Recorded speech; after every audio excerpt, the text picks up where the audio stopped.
You ready to be sad? Am I ready to be sad? Chrissy just asked me if I'm ready to be sad. And that is going to be how we're going to start this. Chrissy, if you're wondering if I'm ready to be sad, where do you think I exist? Oh, no. Right. This to me. So, but part of the reason is we talk about growth. We talk about professional growth, which is personal growth, which is all those other things. Sometimes that can be a very, very lonely place. Yeah. Who your people are now may not be who your people were yesterday or who they are tomorrow. Yes. It's a difficult thing to talk about, but we are going to address that. And I've got a box of Kleenexes over there. Stay tuned. She's the CEO. He's the marketing and operations guy. If it's broken, you need the business fix. Josh, do you have a word of the year? Like, do you pick a, you don't do any of that? Do you have a word of you like, because yes. New Year, what's your word of the year? Command. So why is it command? So it's moving into the space of not command, like follow what I say, but command is in like my presence, my power, my purpose. So really taking the things and taking ownership of what I've been working on over the last few years and just moving forward. But you're so good at putting things into those single words. Yeah. I'm good at putting them into a long explanation. So what's your paragraph? Correct. So no, this year one of the things I'm focusing on is where am I spending my time? Yeah. How am I spending my time? And part of that is why we're talking about this this week, because I have an interesting fact. Studies on high achieving entrepreneurs could include us, maybe. Depends on the day. It shows that their peer networks change completely on average every 2 to 3 years. That's sad. I mean, it's tough because you think like there's some people that still hang out with their childhood friends. Yeah. So like the people you start with are rarely the ones that you finish that journey with, or you come along into the middle of that journey with. So this is a difficult topic. It's a mental health topic. It's one that really kind of comes into it. I mean, we're constantly evolving. We're looking at our businesses. Yeah. We're learning new skills. We're chasing bigger goals. We need to make sure we're intentional about the rooms that we are in. Very. I don't necessarily, there's certain people that I spend time with where there's not much business value with it, but I want to spend time with these people. Additionally, though, I want to look at like, hey, who are the people that I need to be hanging out with in order to keep the lights on for tomorrow? Who's the people that I can talk to about this type of stuff? When you spend time doing that, sometimes family, friends, and others get left behind because there is a strategic need. We work, I mean, as entrepreneurs, we do work 24/7. Yes. There's times you watch football, I get on a motorcycle. That's how we check out. I'm not necessarily working then. But we're still texting each other going, hey, did you work on this? Correct. You and I are texting each other about things like that. The other thing is too, is there's that, like, if I'm out on the motorcycle and I stop someplace and I start talking with someone, oh, did I make a new business buddy maybe? Yeah. There's those things that are just always going through our heads. Yes. So with that, resiliency is a big piece to this. It is. How do you bounce back from realizing, hey, I have outgrown this, that, or the other? And thankfully, there are people that are going to come along no matter what. There are some that are just they're just going to be good for you no matter where you're at. These are wonderful people to have. How do you cope with that emotional distance that you get with some of the growth?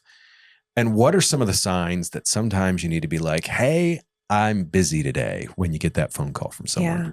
So I will say this topic, when you said, hey, I think we should talk about this, I was like, yes, let's do it. And then you started thinking about it. Then you're like, oh, this is a bad idea. Because it really hits close to home for me. It does. Same. Because when you said the 2 to 3 years, and went, yeah, that's about right.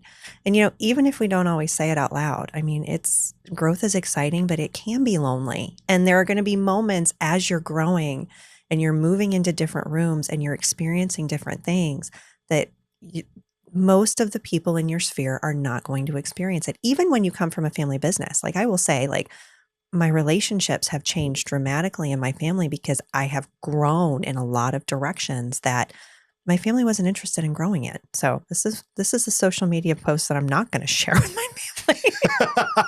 No, I get it because and not to interrupt, but no, my do it. dad was part of a very Yes. large business. And some of the things that I'm doing, there's not like it doesn't register with him. No, that context isn't there. And it's some of it's time because he hasn't worked in 20 some odd years. He was able to retire and he's enjoying life and doing so many amazing things. But there's that distance and there's this gut feeling that we all carry around. And sometimes it is that it's, I don't want to say we're in this constant state of fight or flight, but a little bit. To some degree, yes. I mean, we talk about the making of corporate athletes. So I will say, that emotional distance that you get with people, it's real and it takes a toll. And so, navigating it, it does require resilience. So how do we move forward? Well, let's talk about first why this happens. Because for me, one of the biggest things is my friends group started to change or people started to say, you're different. And I was like, what do you mean? And I had to go to therapy. Let's talk about. Was that another ulcer or no? No, I didn't get an ulcer, but I mean, there were a lot of tears around it. So why relationships shift as you grow? Because, as you grow, you start asking different questions. You start making different decisions and you tolerate different levels of discomfort. Like, I mean, I had an ulcer in elementary school. I can handle a lot of stress. I mean, as a business owner, absolutely handle a lot of stress. Your capacity to navigate uncertainty and deal with difficult situations, it naturally creates distance. So what's important to understand is that often people are projecting their limitations onto you and it's not about you. And that was really hard for me because when people would say, you're different, I hear you're, when it's really like, you're different and I'm not. It's that part, the parentheses that you didn't see. So it's really about what your growth reflects back to them. It's risks they didn't take. It's challenges they didn't pursue. It may be decisions that they didn't have. And that can show up as jokes. It can show up as skepticism, guilt, or those subtle discouragement. Are you really going to do that? Yes, I am. Yes, I am. And over time, you're not careful, it really starts to weigh on you. So where are some of those signs where the relationship may be holding you back professionally? And I say professionally, I really just in general is probably a better way to put it. Here's some things that I've learned to pay attention to, in part because I've done it wrong. So learn from me, people, please. If you are consistently downplaying your goals around someone, are you shrinking? I mean, Josh, I realized a few years ago with certain people and even in community stuff, I wouldn't tell people what I did. I wouldn't tell people what I was working on. Yes, I am the board chair of an organization that has a $52 million budget. And then I would sit in another room in another organization where they had $1 million budget and they would just look at me and go, do you know how to handle a budget? And instead of going like, yes, BTFO, I would go, well, I think so. I think so. Really? I think so, Chrissy? That's yes. So, but I mean, it's important because like, if you're consistently downplaying things around you, if you're shrinking, if you feel energized before you see some people and drained afterward, it's information. And it's not saying that those individuals are bad people. No, not at all. Never. No, never, and it doesn't never. mean that some of them I still absolutely love and would do anything that they would ask me. I'm never going to talk to them about my business. I'm never going to talk to them about some of the things I'm struggling with anymore. But it just means that the relationship may no longer support the version of who you are or who you are becoming. It doesn't mean you're throwing them away. Nope. It doesn't mean you're cutting them off. Toxicity boundary, that's a different conversation. But it means that it may be time to exit them from your personal board of directors. So maybe this isn't the person that I go to when I'm saying, hey, I'm thinking about doing something different. And they're like, well, you always do something. Like, don't do that. I love the head motion that you had with Trust that. Me, do you think maybe I experienced it? I will say too, like there's a cost of maintaining relationships that no longer serve your vision. There really is that no longer align with your direction. And it's not just emotional. It's mental energy, it's self-doubt, it's hesitation. It's again, shrinking yourself to stay connected. And I will tell you, I mean, let's just lay it on the therapy couch right now. I have issues with abandonment. I have huge ones. I lost a husband to suicide. I'm going to have issues with abandonment. So I know that I've got to pay attention to that. But I mean, the truth is that every hour that you spend justifying your growth to someone else just to make sure that they still like you or still believe in you is an hour you're not investing in becoming the leader your business or the leader your family or the leader that you actually need. So I am working really hard to not shrink myself so that I can step into the future that is truly destined for me. That, I mean, I know it sounds really big, but it's true. Got all meta here. It is. It's like, okay, here we go. And because of that, here is where I am at. We talk about, your friend group changes. My friend group has changed dramatically. And as I start to think about, I'm almost like teary about some of it because there have been moments where I was stepping into something and I was so excited and I'm explaining it to different people. And they literally looked at me and said, we can't be friends anymore because I no longer understand you. I'm like, you no longer understand me? You canceled on me this one day because you needed to do this thing. And I'm like, I was going to be interim CEO for an organization in the oil and gas services space that I was going to take out a receivership that I did. And I'm going to go play landman for a year and you're mad because I missed lunch with you one time. Like my career is, this is really cool. This is big. This is huge. Yes. No understanding of it. So what I will tell you is when that happens, you got to grieve that loss. Yep. You got to deal with it. You can't just be like, whatever. No, you got to deal with it. Because if you don't deal with it in that moment or soon after, it's going to weigh on you.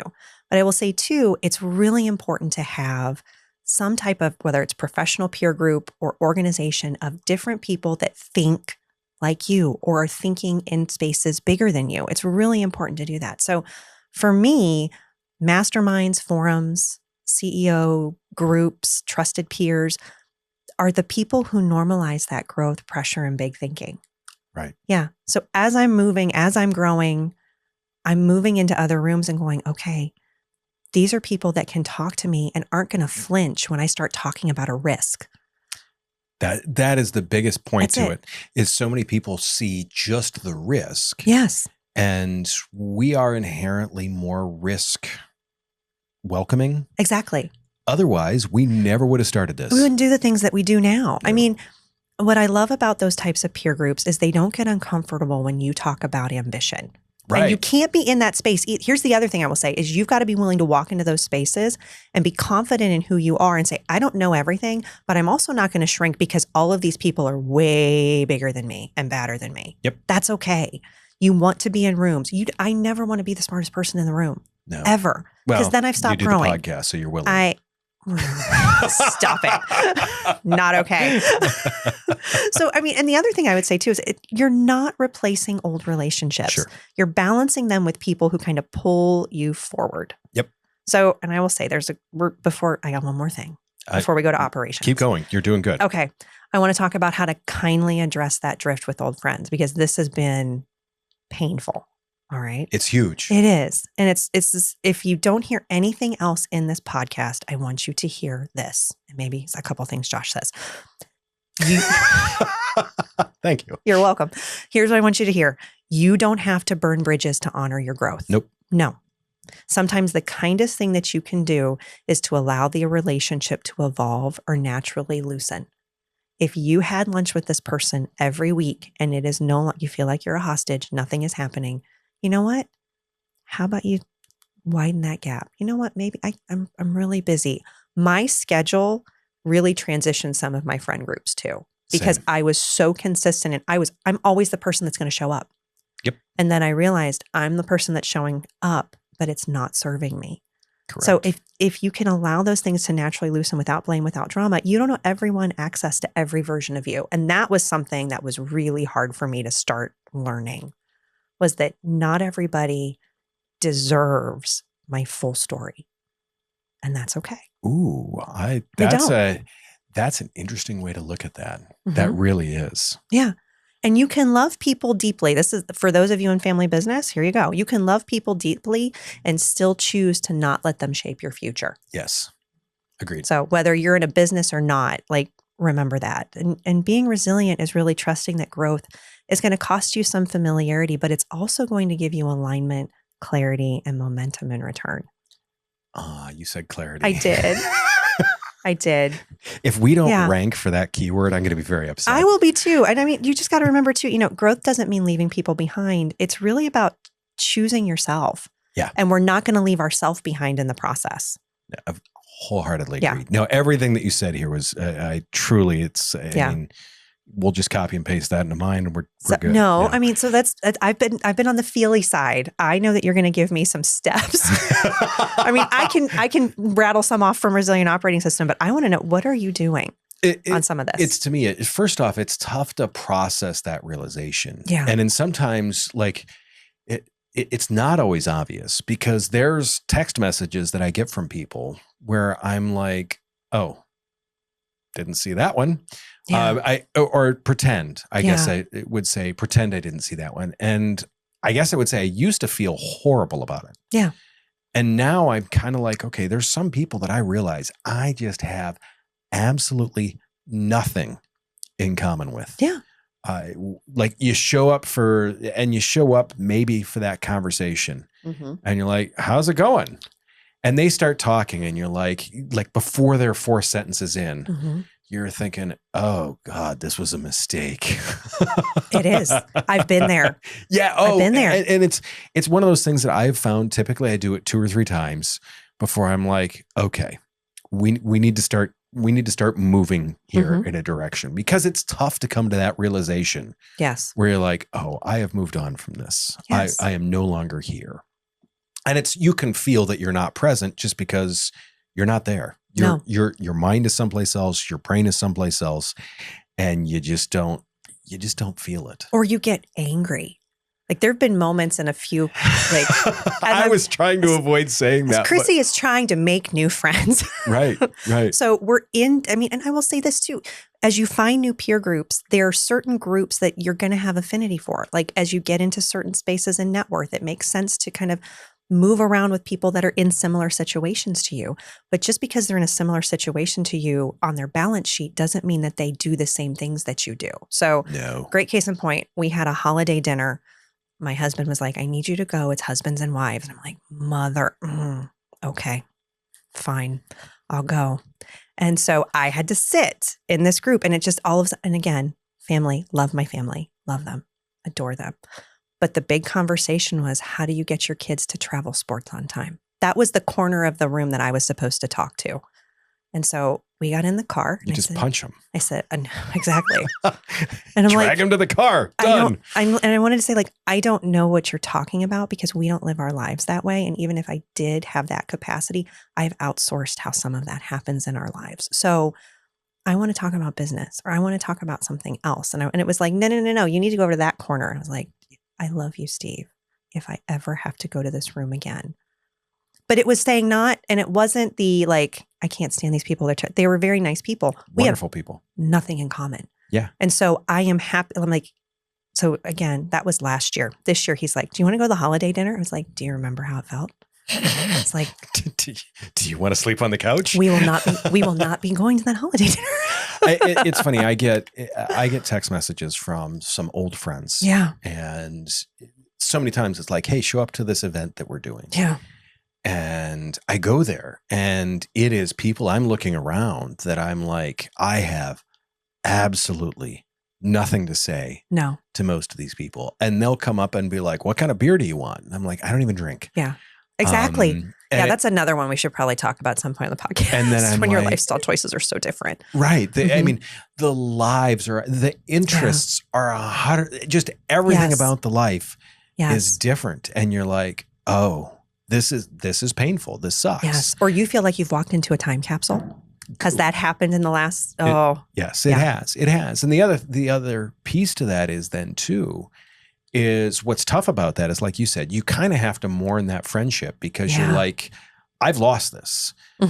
It's because I'm in a different place now, and I'm in a better place now. But instead of them being in a better place, you're being in a better place, I guess. Yes. But it's the same type of mourning. It is. Just because of the fact what you had and what felt so good at the time is no longer there. And that's tough to deal with. The thing that I have found that, like for me, it's looking at and it's a big part of the reason why we do this podcast. I'm looking at, like, I have some skill gaps. how I present information to people could be one of them. We talked about that a little bit earlier before the show, where I'm like, I sent this email and it was one sentence. I like, Yes. most of Chrissy's emails, like when they get sent, they're short, they're succinct, they're to the point, but they're pleasant. Like I've like thought many times about starting my emails. Hopefully this email finds you before I do. Things of that nature. So, Yeah. Soften. Right. So to me, I look for like who has skills that I don't, that I can learn from. Who has, and it, once again, this isn't like, I mean, you have many skills that I don't. And this is not me trying to ride your coattails. No. This is me trying to learn. We're learning from each other. And you said the same thing. I loved when you said about the balance sheet could be different. The businesses could be different. Our businesses are completely different. Our balance sheets, God, I hope they're very different, especially with the number of employees you have. Yes. They are. Good. If they weren't, I'd be worried. But I'd want to know what you're doing. So we'd be trading other things. Right. So to me, but we still we identify these skills that we both have, that we both see things differently. Yes. And once again, it's identifying that gap that you have. And we are looking to surround ourselves with people that have these things that we don't. Yes. And the thing that I love about this is it's not a stretch, because this is the thing that you should be doing when you hire people. Yes. Find the people in your business that do the things well that you don't. Yes. Too many people hire similar people to them. And I see it sometimes where other people, I mean, look, I should not be trying to always get in the room with a Forbes 100 CEO. Not the right room for me. No. In the same sense, though, to shoot a couple of levels above where I'm at. Absolutely, you should. Yeah, because you can be in those rooms. We talk about it too, to put it in the podcast perspective. When you're a guest on someone's podcast, if you have 100 followers, don't email Joe Rogan. No. If you have 100 followers and someone else has 1,000 followers, pretty good chance you're going to get on their podcast. Yeah. But once again, so there's that balance, because there's something that can be gained from everyone. What sucks is when you realize that you're in a relationship where there's not much to be gained from it. Yeah. And it's not that it's not that relationships are transactional. No. I love, we both have talked about Scott Galloway before, and he says you should never keep a scorecard in a relationship. No. Because you're always going to be disappointed. Yes. And I agree to that. Yes, 100%. But if there's give and take. Yes. And there should be both. The other thing to me is I talk about finding the how, and when you're looking at people, I mean, find those right people that are in your industry that may have adjacent things that you can learn stuff from, that you can work from there again too. What the difficult part is as you grow is, like for me, setting some of the boundaries. Yes. You have a way that you can softly set boundaries. You can tell people like, hey, I'd love to sit and talk, but I've only got 20 minutes. You can do that in a way that is pleasant for people. You could do that too. I've gotten better about it. I know. And I've learned that from you. Because to me, it's like, I'd be like, you got 20 minutes, go. Just because of the way I am. My brain says we've got 20 minutes. I need to let that person know that we have 20 minutes. So I say, we've got 20 minutes, start. Yeah. Took me some time to realize that's not necessarily the way to do it. And plus, I would let a lot of people that would, before, they'd be like, hey, I put time in your calendar. And I'd be like, I don't have time for that. Because there's nothing to be gained from either one of us by that. Yeah. And I would realize that. They wouldn't realize that. The other thing is there's certain areas where there's people that I hang out with that I want to spend time with that I just have put a no business context on. Yeah. We're going to talk about dirt bikes. We're going to talk about motorcycles. We're going to talk about mechanical things. We're going to talk about sports. Yep. We're going to talk about those things. And I realize that I need to shut 90% of my brain, because that's what 90% of my brain is dedicated to, is business. I need to go to the fun part of my brain, which the business is fun part, but I need to go to the non-business fun part of my brain. The other thing, and I always tell people this, and I know I shouldn't say this because we're recording this at like 12:43 in the afternoon. I realize I am absolutely useless between 11 and 2. My brain. Just know that's when we record most of the podcast. Right. Guys. It typically is. I mean, I typically like lower end things. Mm-hmm. If I have a meeting that I know I need to be super sharp for, guess what? That's first thing in the morning. Oh gosh, yeah. Boy, hit me up early. 4:00 in the afternoon, no way. 4:00 in the morning, I got you. Oh yeah, yeah. Maybe that's when we should start recording. Yes, exactly. So yeah, I like things that may be energy draining. Yeah. I schedule for those times where I'm already sapped. You're going to get what's left because there's a piece to that. Yeah. The other thing is digital rules. Mm-hmm. You would not believe the number of contacts on my phone that are muted. Absolutely. There's 8 or 10 that can get through anytime, any day, any place, anywhere. Because I'm excited and I want to hear from those people. There's other ones where I'm like, maybe not. I'll get to that in the morning. That's important enough that I'll talk to them in the morning. I don't need to send them a text at 11:30 at night when they sent me theirs. No. Same thing with emails. Like depending on when I send stuff, I put it in the parentheses, I do not expect a response anytime soon. I'm just sending this to get it out of my inbox. I just gave that advice to someone this morning about something else when it comes to emails. Mm-hmm. Was talking with them and they said, they're like just the number of emails that I have to handle in a day. And I said, what do you look at first thing when you come in? She's like, emails. And I said, don't look at them until 9:00. Yes. Do your thing. I learned that from you. Yeah. Do your thing from 7:30. I don't even open my Gmail for a couple hours. No. Look at that later. That's stuff that other people want from me and I will get it done. Exactly. But when I need to be super sharp, I'm going to do my stuff. Yes. I'm going to do my things. It's interesting because this is, in some ways it's therapeutic because I know for me to hear it from you, it's nice to hear, there's going to be people that you're just going to have to mourn. Yeah. You're just going to cut them off and it sucks. And they may be people that did a significant amount of life with you. And that's 100%. Yes. And that's difficult and it sucks. It does. And it's part of the reason why I wanted to record this too, is because as business owners, we occasionally need to hear from other business owners that this sucks. Yeah. Because it does. And it's normal. It's like, perfectly normal. Growth is normal. Outgrowing people is sad, but it's normal. It's perfectly normal. It is. It is such a tough thing to deal with. Yeah. But it's perfectly normal. It is the cycle of life as an entrepreneur that is wanting to grow their business. Is anyone even that's growing? I mean, there's people that grow their careers and do the same thing. It's the same, whether you grow your careers, you could change. I mean, you move into a different tax bracket, you move to a different place. Yeah. You move regionally and it's different. So change is part of life. Growth is part of life. You had an interesting discussion point on the difference between personal loyalty and professional alignment. Yes. So you can be personally loyal to someone and still recognize they're no longer professionally aligned with where you're going. It's tough. And the fact, I love the fact that you put it that way, because that is a tough thing to hear. Every single one of us knows this deep down inside. We all know this. We do. But it's the thing that we don't want to admit. Loyalty is about care and history. Alignment is about direction. Yeah. So, it's realizing, hey, I shouldn't have that second cookie. I know it. That's a very good point. I know this. Yeah. But I need someone to tell me. I do.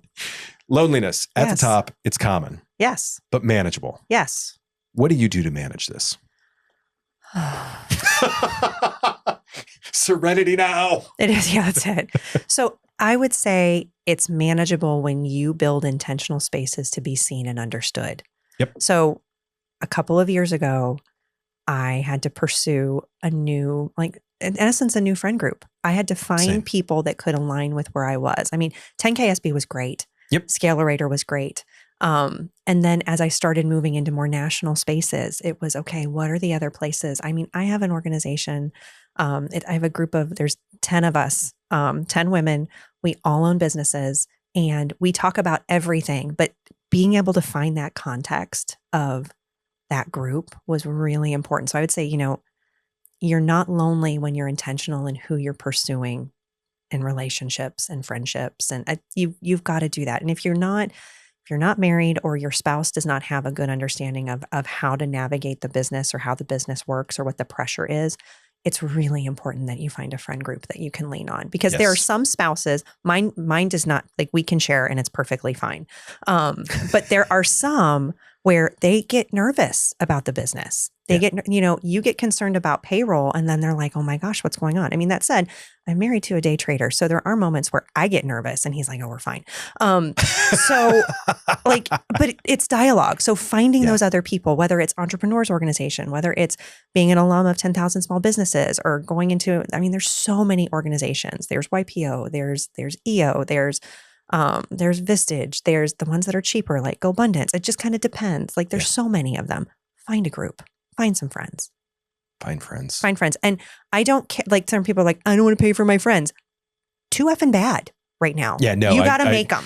Yeah. Because it's not that you are paying to be in an organization that can help professionally develop you so that you can make friends. Nobody says you got to be in there forever. I mean, there are a couple organizations that I paid to be in so I could build a network, and now I'm not in them anymore. Right. But those friends are still there, still traveling with them 3-4 times a year. You're not renting them. I'm not renting them. We meet every week in a chat to talk to each other. Like that is alignment and intentionality and finding a friend group that pushes me. Yep. No, I totally get that. For quick actionable steps. Yes. 1, to me, audit your 5. Who are the 5 people that you spend the most time with? Are they helping you or hurting you? Mm-hmm. I mean, and you just have to look at that. Like, do I leave that room like happy or Exactly. That's the technical term. I love that. Ooh. All right. Mine would be stop taking advice from non-experts. Yeah. So when your friend group doesn't have the capacity or the understanding of the things that you need solved, you either need to go pay somebody to do that or find more friends. Yep. It's okay. Take advice from people who have successfully achieved what you're trying to achieve or in process of doing it with you. Yes. Because going together is great. Oh, yeah. Mm-hmm. Yeah. Did you just have this hiccup? Nope, you will. Yeah. That's it. Is this normal? Yes, it is. I just had that conversation yesterday with this group of women. I'm like, this is what I'm dealing with. They're like, congratulations. I'm like, oh, thanks. I don't want to deal with this. I don't want to deal with this. I don't want to be a pirate. Invest in your network, because if you don't, guess what? It's like anything else. If you don't invest in your marketing, if you don't invest in your whatever, your network is the most important thing that you can invest in, because these are the people that will, some of them are the ones that will write you checks. Other ones are the ones that when you are on the office floor crying, that you can text and be like, hey, not feeling so good about this. And they're going to text back and be like, get your ass up off the floor. We got to do this. Exactly. And I'd say manage that drift kindly. Yes. Yeah. If you need to spend less time with that old friend, be kind but firm, because growth is really your priority. Yep. If someone is like, how do you handle someone who constantly is like, when you say, hey, I'm doing the thing, they're like, oh, you're doing that? How do you handle that? Oh, I've had that experience recently. So I would say when someone projects fear onto your goals, the kindest thing you can do is not to let their fear become your ceiling. Smile and nod and say thank you. And yeah. And you can love people and still outgrow the limits they place on you. I love that. Yeah. Yeah. That's a key. Yeah. So Josh, what's the single biggest operational investment you can make to immediately access a higher quality peer group? Intention. So many people just hang out. Find people that have skills you don't. Find the people that are where you want to be. Floating gets you nowhere. Yeah. Paddle the boat. Yes. Reach out to people that scare you a little. Ask them to lunch. Ask them for coffee. Ask them for 30-minute virtual coffee. Is that how we ended up talking? Yeah, You're like, this guy's scary. Speaking of being scared,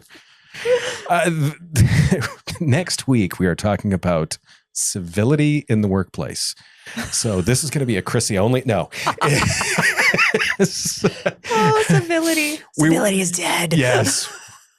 That all being said, strategically pick your environment, move yourself forward, pick yourself up, find the people that'll help you do that.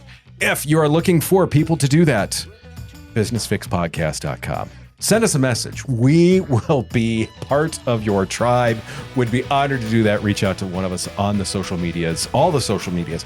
Send us DMs everywhere. We're friendly. Need those. Yeah, we are. Well, at least Chrissy is. I am. A review and a subscription. We would love that from you. As always, do us a favor. Take care of yourself. If you can, take care of someone else too. We will see you very, very soon.